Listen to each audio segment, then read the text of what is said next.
Welcome back to Soul Shift, the podcast where real life, science, and soul all get a seat at the table. I'm Mindy Gorman-Plutzer, and I'm here with my beautiful co-host, Christine Morgenstern, Shin. If you're new to Soul Shift, this is a space for people, especially women in midlife, who are navigating big shifts in their bodies, their relationships, their work, and their sense of self. We talk about the moments that change us, the nervous system behind it all, and how to come home to yourself in the sometimes messy middle of it. And today we're talking about something that I think will deeply resonate with high-achieving women. Well, they look very successful on the outside, but they may feel anxious, overwhelmed, or just that overall feeling of always being on the inside. And so we're exploring how predictable daily rhythms create emotional steadiness, and how consistency creates calm, and how finishing what matters becomes a healing act. And our guest today is Jo Esser, a keynote speaker, leadership coach, and creator of Winning Rhythms, the Finish Line Formula. She helps high-achieving women and leaders restore clarity, calm, and momentum by mastering simple daily rhythms that build self-trust and sustainable success. Jo is a former IT quality executive who's built an award-winning department with zero voluntary employee attrition for over 12 years, retaining every single team member through a leadership cycle rooted in care, clarity, and high standards. She's led high-performing remote teams long before it became common practice, and she's worked with the Roger Love organization supporting premier clientele, leadership programs, and speaker development. What I love about Amy Jo's work is that she blends modern science, so predictability, decision reduction, completion, with ancient wisdom around ritual, discipline, and devotion. She brings decades of real-world leadership experience. She's known for translating discipline into devotion and helping people finish what matters, one rhythm at a time. Welcome to Soul Shift, where modern science, ancient wisdom, and real life come alive. Soul Shift is your weekly dose of inspiration and a reminder that meaningful change can be both gentle and powerful. Together, we'll unlock practical tools, share conversations that spark something beautiful, and celebrate every facet of your incredible human experience. Your energy matters, your growth matters, and you matter. Let's shift boldly, joyfully, together. Amy Jo, welcome to Soul Shift. We're so grateful to have you here. Well, I am so excited to be here and grateful too, and honored that I was asked to be a guest on this show. I've listened to all of your podcasts, every single show, and they're all amazing. So I feel very honored to be here, and I'm excited. Thank you, Amy Jo. That really means a lot. You are one of my most favorite people. So I want to start with something that I see constantly in women I work with, and frankly, something I've lived myself. High-achieving women looking successful on the outside, running businesses, leading teams, managing families, but inside feeling anxious, overwhelmed, or always on. There's this constant edge, this inability to truly rest, to feel comfortable about resting, feeling uncomfortable and unsettled. So my question to you is, why isn't just more willpower, the way we're taught to push through? Why isn't that the answer? Well, thank you for that question. Let me go back and start from the beginning. I grew up on a farm, and my family all believed I was transported at birth. I should have been born in California in the nice warm sun, but I was born in Wisconsin on a farm. And I knew early on that farm was not a place for me to be. I didn't like anything about the farm. I'm grateful for it now because it gave me my work ethic, and it really gave me a lot of who I am. But at the time living there, I knew that this was not a job I wanted. I'm going to school. in college, first year, not really knowing exactly what to do. And then I come upon what a courtroom reporter is. So I moved back to Madison because that wasn't offered at my 4-year school. It was a 2-year program. So I moved back to Madison, and a lot of people wanted that same profession. And so there was a wait list. So I ended up getting a full-time job, went on the wait list, and I found a job that was called professional data processing. It was where developers, programmers were working on accounting for other companies. I became best friends with a couple of the developers there, and they talked to me about maybe becoming a developer. And while I was in that job, about a year into it, when I was getting time that maybe I was going to be able to take a course or two, one day I looked at the clock and it was 3:00. And I thought, 3:00, this day is never going to end. And I was bored when I think about it because I had done everything in the job. I had organized and structured everything. And to be a courtroom reporter, I knew it was going to take 40 hours basically in the courtroom and then 40 hours of transcribing. And I thought at that moment, I can't do 80 hours worth of work when I can hardly get through a day. But then continuing talking with my friends who were developers, they talked me into taking a non-credit class. I did. I loved it. And I'm like, oh, this is where I'm supposed to be. I went full-fledged, became a developer. And they both had moved on to this amazing company that I wanted to work at. So I set my sights high. I got all the A's and became president and everything. I could become president and did all the things. And I got that job. And I fell in love with the job because I had made that promise to myself when I had looked at that clock at 3:00 that day that I would only go and work at a job that I loved. And that's really what carried me through. And what I found is when it shortly even into this new job, and it was that same way my entire career still is, anytime I look at 3:00, now I think, oh, the day, I wish it was earlier in the day that I had more time. And so that was the difference. And looking back, a lot of it was when I was on the farm, my heart wasn't there. And in that first job, my heart wasn't there. But when I made the decision to love my job, and I made also the decision I would love the problems, the people, and the processes, and I did early on. So I was fortunate from that. And after analyzing a lot of this, I really believe that that is the number one strategy. I say love is my number one business strategy. And I feel like if you love your job and you love all of it, it's not so stressful because you can bring love to the job. And another thing that I created was called the fear versus love filter. And to figure out, am I fearing what I'm supposed to be doing? And if I am, to try to figure out why I do this. This is in my first part of, I have a 3-part Winning Rhythms finish line formula. And it's the awareness part, is starting to look at what you're doing. And is it because, are you being fearful? Or can you change that and flip it and do it in love? And so figuring that out, that brings a lot of stress, I feel, out of the picture, that you can be focused on what you love and putting yourself into that. And it really, for me, I've never felt burned out once in my life. And believe it or not, I loved working out 80 hours a week. I could work even more because I did love my job. So it was all flipped. I think that really thinking too, why do I not get burned out? Because I hear so many women are burned out. And it really came down to, I believe, in the whole love and working in love versus fear. So basically, what you're saying, if I'm understanding you correctly, is that's what's missing. So Yeah. the high achievers who feel chronically on edge, they aren't fully in it. And they often are working from the outside in.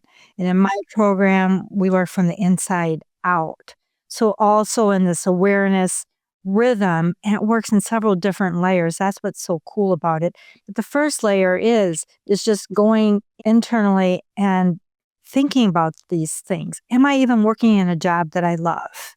Is the place I should be? Am I enjoying the people that I'm working with? And starting thinking there and pausing there and taking a look at, do I love what I do on a daily basis? And if I'm not, you're probably maybe not in the right role. And you could look at changing that, or you can look at a lot of the awareness piece I do too. It's mindset. I don't have bad days. I haven't had a bad day. I mean, other than maybe a loss, a real true loss of a person like my brother. I haven't had bad days in 30 years because I choose not to have a bad day. Now, I may have bad moments in the day. For me, it's like I have these declarations I do in the morning, and one of them is bringing the joy. And the joy for me, it's not a mood. It is really setting how I'm going to be in that day and that I'm going to operate in love. And I go forward with that.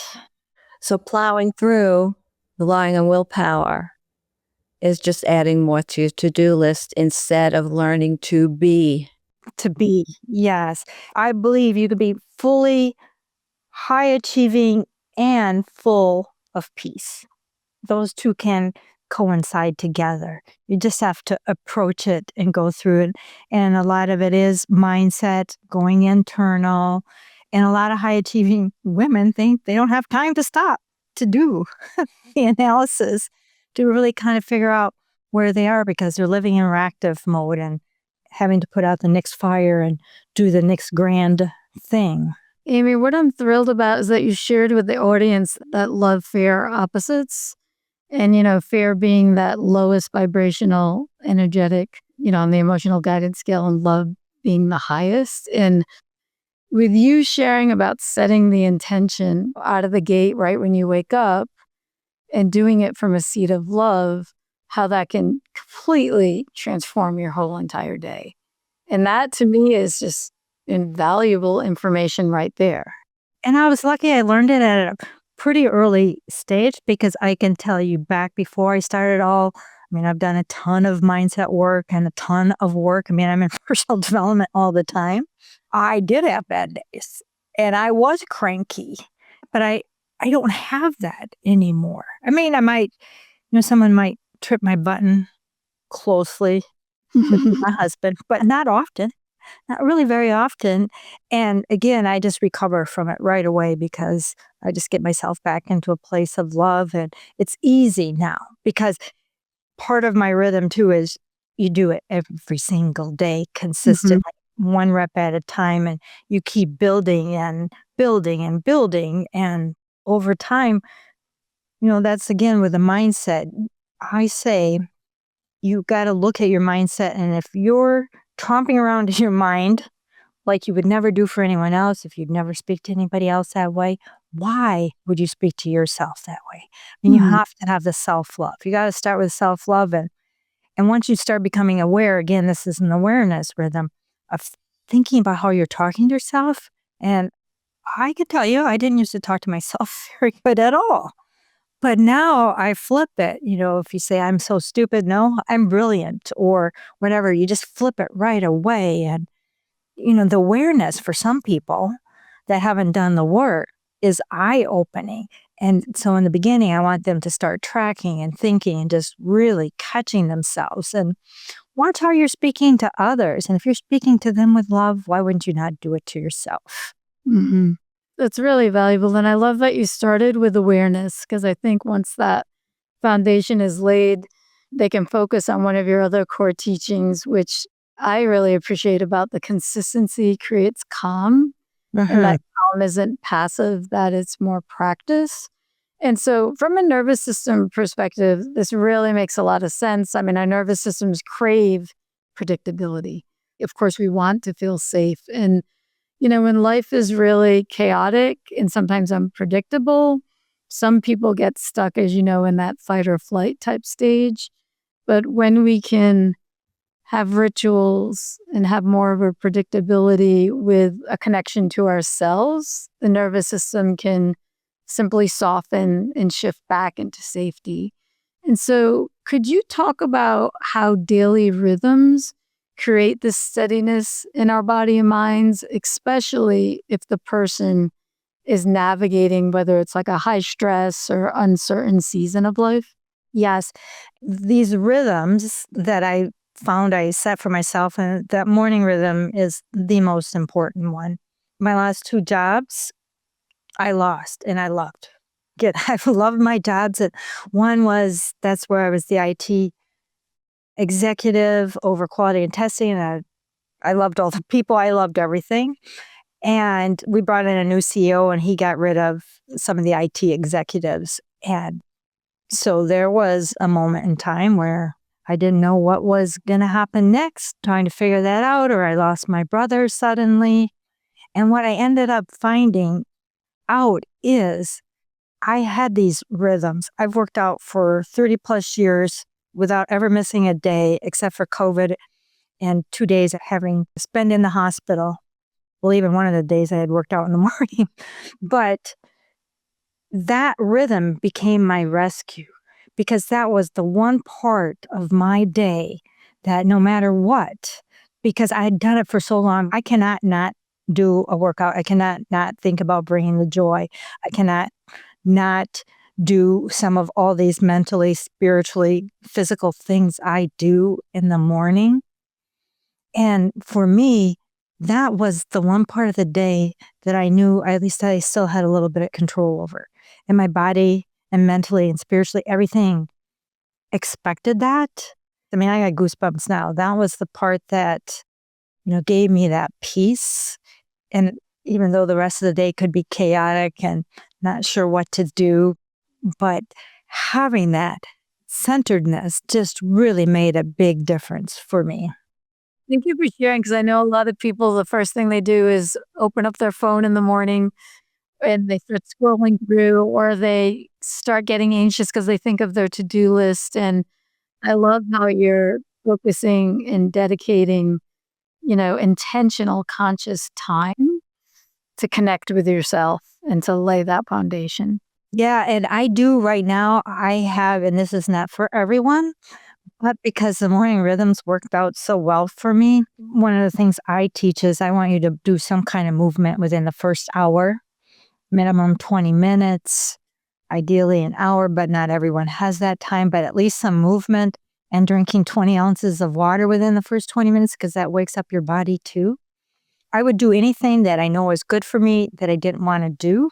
I added it to my morning routine, and to the point so that I now would do it. I didn't used to like water. Now I drink a ton of water, but I would have to start by drinking like 40 to 60 ounces of water in the first hour or two, just get my body used to it, or eating things that I didn't necessarily know or like, but where I became used to. So just doing all of those things.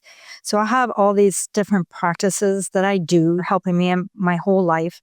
So now I don't have to work out very first thing in the morning, but I still will do a little bit of movement because it might be 3 hours later before I actually do my workout because I know it's going to happen. But in the beginning, when you're getting started, whatever the hardest thing is to do, that's the thing you need to do as soon as you get out of your bed. Not looking at the phone, not getting caught up in other people's agendas and working on their things, but you got to take care of yourself, because my firm belief is if you can't take care of yourself, how can you take care of others who rely on you, need you, and you're there to serve them, your family, your team, your whoever needs you. Yeah. You've shared generously that you've suffered profound loss and transition, and you're sharing now how your own rhythms support you when life feels uncertain. And I'm sure a lot of people are wondering, can this really work when everything is falling apart? So let's talk about the 3 rhythms that you have within your program: awareness, winning, and continuity. Let's talk about those in a real life way. What does it actually look like in practice?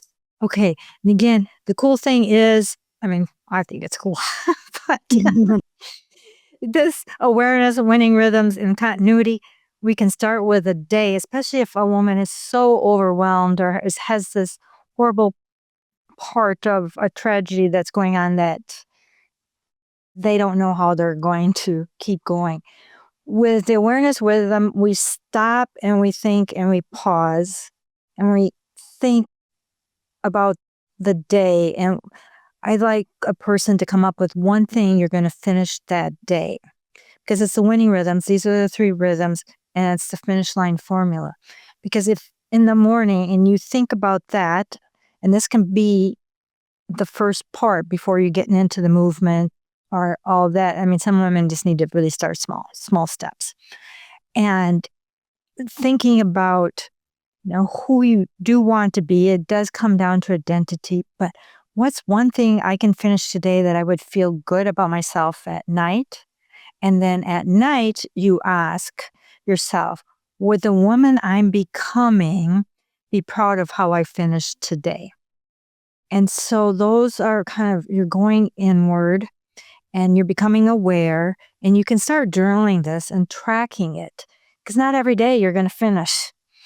But because you're journaling and you're tracking it and you're measuring it, you're going to start to want to get those wins and taking care of yourself. So you're doing that within the day. And then when we go for self-leadership, and again, I believe if you can't lead yourself, you're not going to be able to lead your teams to the fullest, your family, whoever else in your life that you're leading, and we're all leaders in some way. If you can't lead yourself, how are you going to lead the teams? So then the winning rhythm is doing the thing. We'll go back to the D, finish that part. Doing that one thing. And then at night, it's the continuity of reviewing the question and repeating. So you got to get started, and it's 1 rep every single day. That's the consistency. So you get used to doing that. And especially this is more important when you are in a time of tragedy or significant loss. Just at least that gives you 5-10 minutes coming back to yourself in the morning and at night before you go to bed.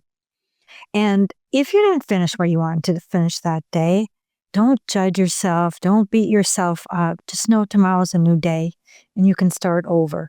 And for me, I love new beginnings. I love new days. I love Mondays. I love New Year's, new weeks.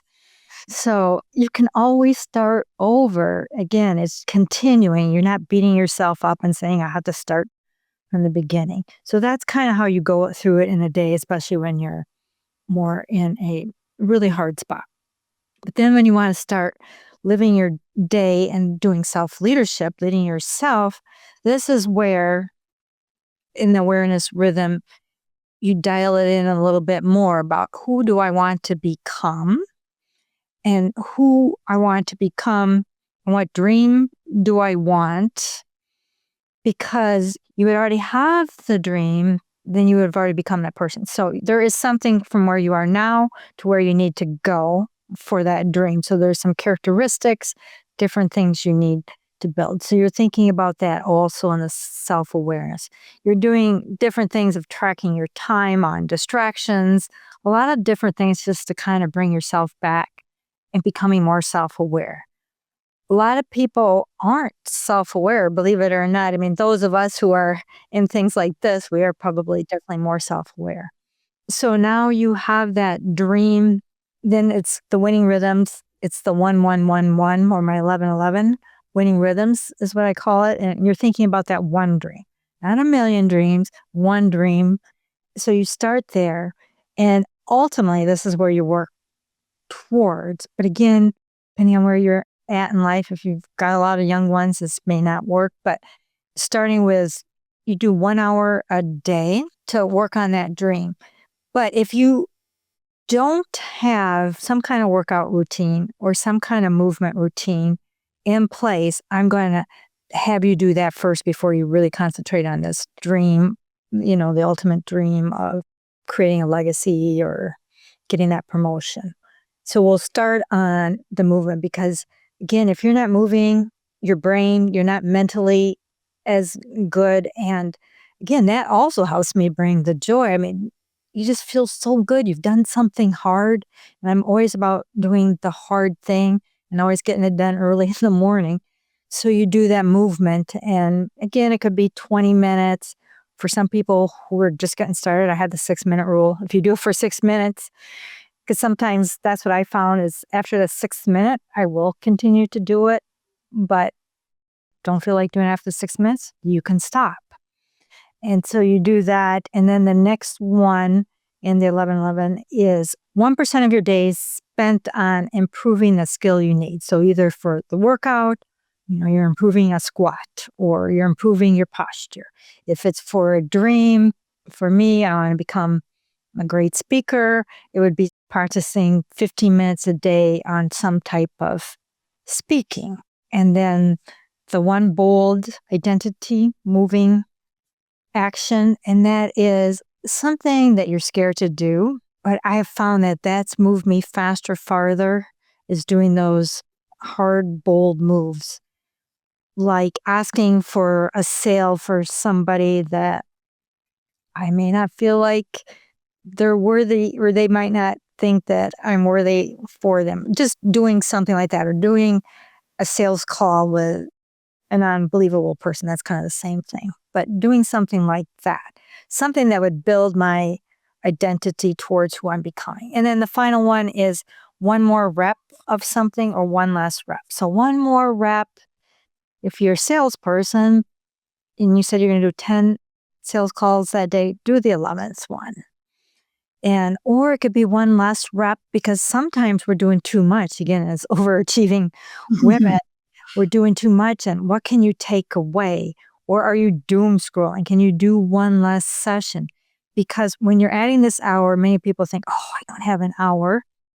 And again, we can start smaller and people can build up to it, because the thing is, you really do become more attached to wanting this dream faster as you start seeing movement. And you're doing those reps every single day. So that's really kind of the 1-1-1-1 part. And that's the winning and consistency. The winning part. So you're doing that. So you're doing it first for your body, and then for your dream, and then you can do it for your team too. So it works in different cases. Awareness, winning, consistency. Thank you very much. Yes. For that detailed explanation. I appreciate that. I know our audience does. Absolutely. And I like how you gave levels. So you can meet people where they're at. Yes. Whether it's 6 minutes or whether it's an hour, they're exactly where they need to be, right? This is another thing I have to do or whatever, because I think once they get started too, they're going to find that they do love this. And again, it's that whole consistency, and pretty soon your body craves it. Your mind craves it. It wants that continuity of doing this thing. And every day it's like another rep. You're becoming better and you're getting more and more attached to doing that thing that's good for you. Mm-hmm. It's starting to become a part of you, right? Yeah. And then it becomes that's your identity. Mm-hmm. Yeah. So now you've got this newer identity. As you created this principle and this concepts that you taught to people, eventually it sounds like really mastered this self-leadership rhythm, focus and philosophy.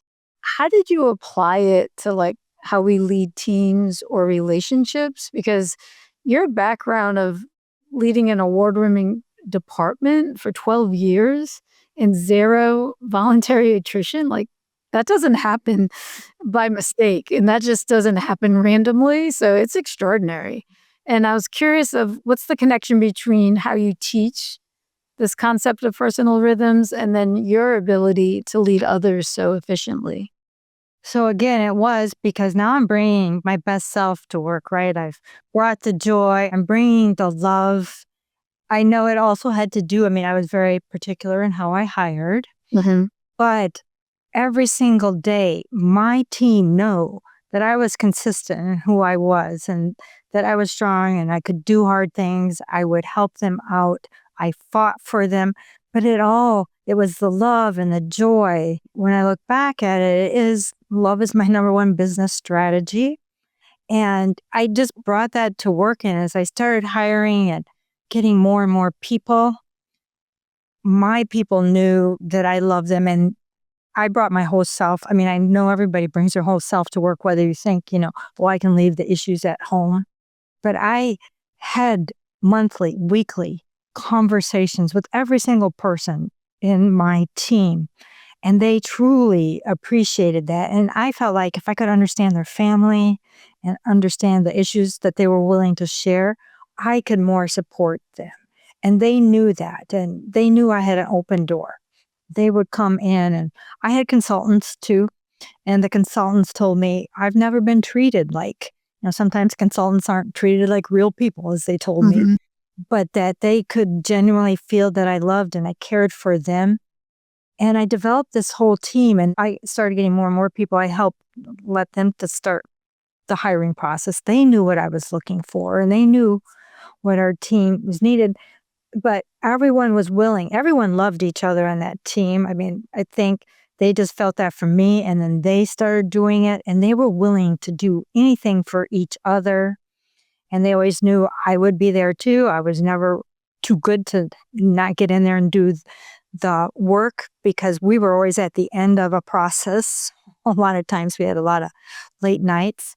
So I think a lot of that, I just brought all of that self-leadership I did with myself, and I knew I could conquer the day with love. And I think that they truly knew that. And I did extra things for them, but I was always trying to make them grow, because I feel like if you're not growing, you're dying. And they knew that I cared enough about them to look out for them. Even if it meant they might go somewhere else. They never did. But if they wanted to, I was growing them so that they could. That's beautiful. And, what I'm hearing is you being a role model and leading by example, and then also creating that container and that community that's nurturing and safe and has a growth mindset. And it's like a wonderful place to work. In another world, I would want to work there. 2-3 months ago, I had one of my former managers call me, and he said, "Oh, I miss those magical days of working for you." And I'm like, "Oh." So, yeah, that made me feel good. And I'm in touch with most of the people that I did work with. So the company was in Birmingham, and I lived in Madison, as I was saying. And so I did start to commute quite a bit in towards the end, because I had a big team. So I'd be there 2-3 weeks a month. So for me, it was even harder than losing the job, was losing this connection that I would see with people more on a daily in-person basis. Well, Amy Jo, I certainly have learned so much today that I really look forward to applying to how I learn to lead myself. I love the idea of consistency, creating calm. I love the idea of creating rhythms, especially in a way that can create trust in myself, that I can do it, and about finishing. You say finishing what matters heals more than productivity. I love all that. Yeah, because you can trust yourself. Like that self-trust, sometimes we lose that. And so if you can do that one thing each day, you're feeling more in control, when the world is maybe out of control. And Amy Jo, you have a wonderful resource for our listeners, the 67-Day Champion Guide. Can you tell us about that and where people can find it? Yes, if they comment finisher on my Instagram, or I have a LinkedIn, Amy Jolene Esser on my LinkedIn, either place, if they comment in the DMs, I will send it to them. And it's the 67-Day Championship. I learned from Bo Eason, who used to be a football player. I learned from him that it takes 67 days to create a habit. You hear the 21 days, and you hear all the different days. And this was done by a study in London. And the 67 days did work for me, so I like to promote that. But the thing is, it can be an Excel spreadsheet, and you can track it on the Excel spreadsheet, but I'd like you to print it out and do the physical crossing off, and you have it in front of you on your desk so that you see it. And what happens is you're not going to want to have an empty spot. You're going to want to have all those X's. I've heard that Jerry Seinfeld used to do that with every day he would practice a joke. And he wanted come up with a joke or practice a joke. And he did something similar to that. And he had it on a calendar on his desk, and he would just cross off every day. And he wanted no 0 days versus he wanted all X days. So it's a lot about that, and just picking one thing, again, starting small, one thing that seems a little hard for you, or one thing you just want to become consistent because you know this is building the identity of who you want to be. Because we all want to become someone more. We know we can do more. We're built for more. And again, it doesn't have to be outrageous. Well, Amy Jo, thank you so much. I feel like this has been a grounded conversation, also practical, also just really soul and heart touching, because it's literally wrapped around the intention of love threaded through it. And I feel like it's medicine for people that are high functioning and high achieving. And it's probably the kind of medicine that they don't usually hear. You know, what I think you've done really well, at least my perception, is that how you're bridging discipline with devotion.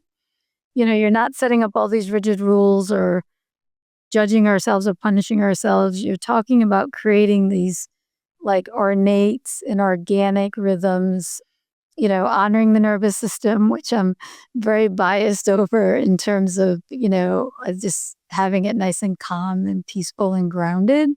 And then that other part of trusting ourselves, like that Mindy mentioned, you know, and it's all of this together. It just sounds like it's a beautiful formula so we can lead from love, lead from steadiness, and just gently have stress dissipate. So this has been just a really beautiful conversation. Thank you. Thank you. And to everyone listening, please grab Amy Jo's 67-Day Championship Guide. We will have all of the ways to find her in the show notes, so you can begin practicing one winning rhythm. Just one, as she says, just one. And notice what shifts when you bring that predictability and completion into your days. And as we always say here on Soul Shift, it's the small shifts that create big transformations. And sometimes the most powerful shift is simply creating a rhythm that you can count on, a daily practice that tells your nervous system, you're safe, you've got this, you can trust yourself. If this episode resonated with you, please share it with a high-achieving woman who looks like she has it all together but feels like she's barely holding on. And if you're new here, welcome to the Soul Shift community. Welcome to the Soul Shift family. Subscribe wherever you listen to podcasts and join us every week as we explore the moments that change us, the nervous system behind it all, and how to come home to yourself in the sometimes messy middle of it all. So until next time, keep shifting your mind and igniting your soul. Thank you so very much for being here. Bye-bye. Thank you for sharing the sacred time today. We hope something in this conversation touched your heart And offered nourishment for your soul's journey. Remember, transformation is most effortless when it happens one tender shift at a time. Until next week, we invite you to carry one insight from today into your life. Not as a task. Think of it as a superpower to yourself.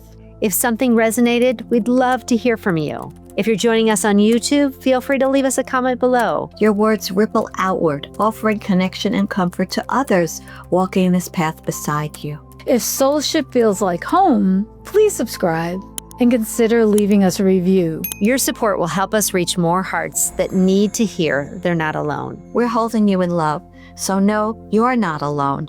Your journey matters. May your heart be filled. And may your path be filled with grace.